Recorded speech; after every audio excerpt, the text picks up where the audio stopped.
Narito tayo ngayon upang matunghayan ang nakakakilig, napaka-sweet at napaka-trending na love story ni Kuya Arjon and ni Ate Angelica. Sa pagpapatuloy ng ating istorya ay hindi nga magkasama noon si Kuya Arjon at si Ate Angelica, kaya naman pinuntahan agad ni Kuya Arjon ng dalaga sapagkat mukhang namimiss niya na talaga ito. Sakto naman ay kakatapos lamang magtinda ni Ate Angelica. Kaya naman nung pumunta si Kuya Arjon ay nasamahan niya si Ate Angelica pauwi. Grabe, at habang tumatawid nga ay magkahawak pa nga ang kamay ng dalawa, kaya napakaraming mga fans ang talagang lalong kinikilig sa kanila. Napaka-caring nga ni Ate Angelica kay Kuya Arjon sapagkat habang naglalakad sila ay gusto niya na nandoon sa kabilang gilid si Kuya Arjon nang sa ganon ay hindi ito madisgrasya o baka para maiwasan ng aksidente. At noong nakarating na rin sila sa bahay nila Ate Angelica ay nangungulit nga si Kuya Arjon, kaya naman naisip na lang ni Ate Angelica na kuhanin ang kanyang bag at ilabas ang kanyang notebook at mga panulat. Nang sa ganon ay maturuan niya naman si Kuya Arjon at para makita niya daw kung marunong na ba talagang magsulat si Kuya Arjon. Grabe, at napakakulit nga ng dalawa at kitang-kita na tuwing magkasama sila ay napakasaya talaga nilang dalawa. Hanggang sa naisipan naman ni Ate Angelica na bumili na muna sa tindahan nang sa ganon ay mayroon silang makakain ni Kuya Arjon habang nagkikwentuhan. Habang naglalakad sila ay nakakapit pa si Ate Angelica sa braso ni Kuya Arjon. Kaya talagang nakakakilig sapagkat sa tuwing naglalakad ang dalawa ay lagi silang magkahawak ng kamay o nakakapit sa braso ni Kuya Arjon si Ate Angelica. Pagkatapos nila bumili ng makakain nila ay bumalik na rin sila. At pagkabalik nila, saktong naabutan ni Kuya Arjon ang mama ni Ate Angelica. At talagang tinanong nga ng mama ni Ate Angelica kung nasaan na nga daw ang kanyang anak. At sinagot naman ito ni Kuya Arjon na nasa puso niya daw. Kaya naman tawang-tawa ang mama ni Ate Angelica kay Kuya Arjon. Kaya ka nagbigay ng taon sa grade 11 ay. Grabe ka. Bilang taon sa...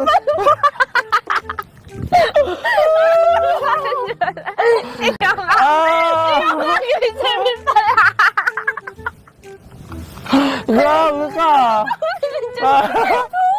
Ang cute mo pag tumatawa.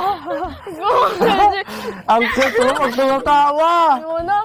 Hindi na. O, tapos, dito na. Wait. Tapos, 1, 2, 3, 1, 2, 3, alam ko na. Ano sagot? 9 ang sagot. Dahil nga nakita naman ni Kuya Arjon ang mama ni Ate Angelica ay nag-usap sila nito. At napansin niya ni Kuya Arjon na talagang napakasipag ng mama ni Ate Angelica. At tinatanong niya rin ito kung bakit napakasipag niya. Sabi naman ng mama ni Ate Angelica ay ganun talaga kapag naging nanay na. Sapagkat syempre kailangan niya maging masipag para sa kanyang mga anak.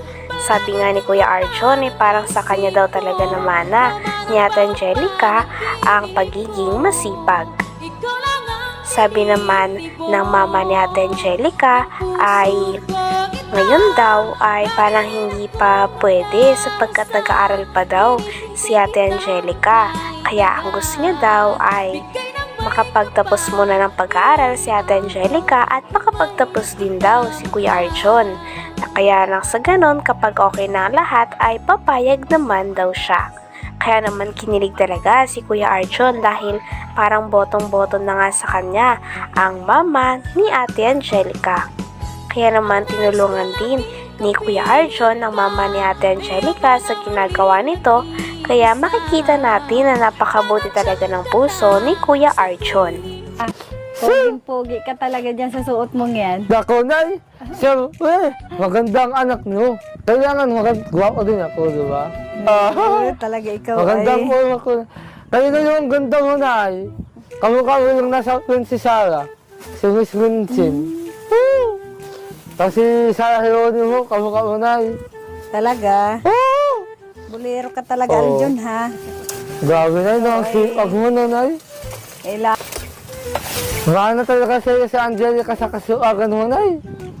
Sa akin talaga yung nagmana, yung mga anak mong yan. Sa mga kasipagan. Alam mo, Nay. Kailangan talaga magsipag. Kaya pag tamad-tamad ka ngayon, ang hirap ng buhay. Kahit na mahirap, Nay, tinitiis mo. Oo. Kahit na makandakuba ka. Ang swerte mo. Kahit tanda-kandakuba na sa kahanap buhay para lang sa mga anak. Sa'yo lang pala ako mahawa, Nay, kasi alam mo, Nay, dati tamad ako. Dapat ka huwag maging tamad sa hirap ng buhay ngayon. Dapat talaga magsipat. Tama ka naman, Nay, kaya... Pagkatapos naman nila mag-usap ay pumunta na nga si Kuya Arjon at si Ate Angelica sa kanilang inuupuan muli sapagkat handa na nga ang kanilang mga kakainin at iinumin. Habang kumakain nga silang dalawa ay nagkikwentuhan ng dalawa nito at syempre bumabanat pa rin ng bumabanat si Kuya Arjon kay Ate Angelica upang pakiligin ang dalaga. At kitang-kita naman na talagang parang hindi na nga bumaba ang mga ngiti sa labi ni Ate Angelica sapagkat kinikilig din siya sa mga sinasabi at ginagawa sa kanya ni Kuya Arjon. Grabe at padami na nga ng padami ang fans nilang dalawa sapagkat kitang-kita na napakabagay talaga sila sa isa't isa. Napakabait din kasi ni Ate Angelica kay Kuya Arjon at talagang iniintindi niya si Kuya Arjon at kung ano ang mga gusto nito.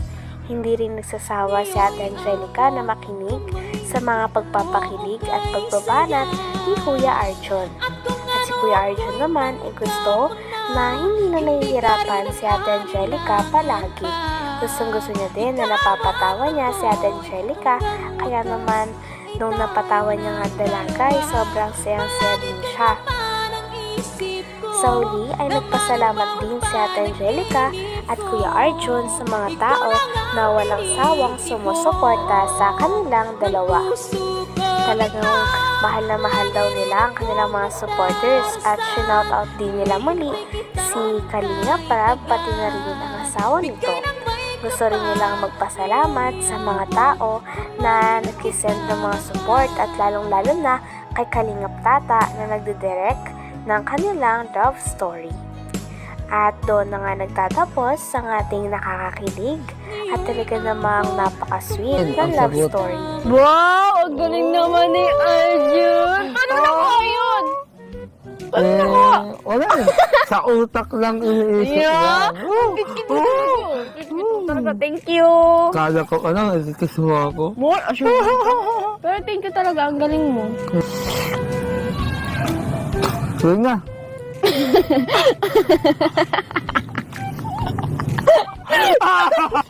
Jun, sobrang galing mo. Oo nga eh. Sabi ko na sa'yo eh. Yan lang, basta... Eh, pala dito, ano to? Okay na to? Tapos na to? Oo, tapos na yan. Dadagdagan ko ngayon. Ayaw nga tawa yung teacher mo. Ano gagawin mo? 100, diba?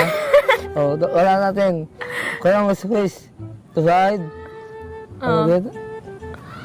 Oo, tapos... Ay, tama, 200. 1,000 yun eh, 1,000 yan. Hayaan mo na. 200 million. Ay, hindi. 200, yan. Okay na yan, ang galing mo. Yan, ang sagot. Alam mo, Jun, dami sa yung sobrang ang talino mo pala sa math. Sir, na magaling. Sana. Grabe na. Hanggang dito na lamang muna ang ating nakakakilig, napaka-sweet, napaka-trending na Kuya Arjon and Ate Angelica love story. Maraming salamat sa inyong panonood. Hanggang sa muli. Bye!